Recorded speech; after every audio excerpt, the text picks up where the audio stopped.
ఏ పూజకే పువ్వు రుణమై పూసిందో కాలానికే తెలుసగా ఆ కాలం కనుమూస్తే కలగా చెరిగేది జీవితం ఒకటేనడా సవటిగా కాకుండా చెల్లిగా నన్ను చూసి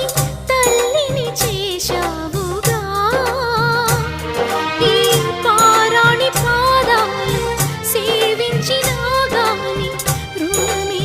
తీరదుగా ఇది కలకాలమై ఉండగా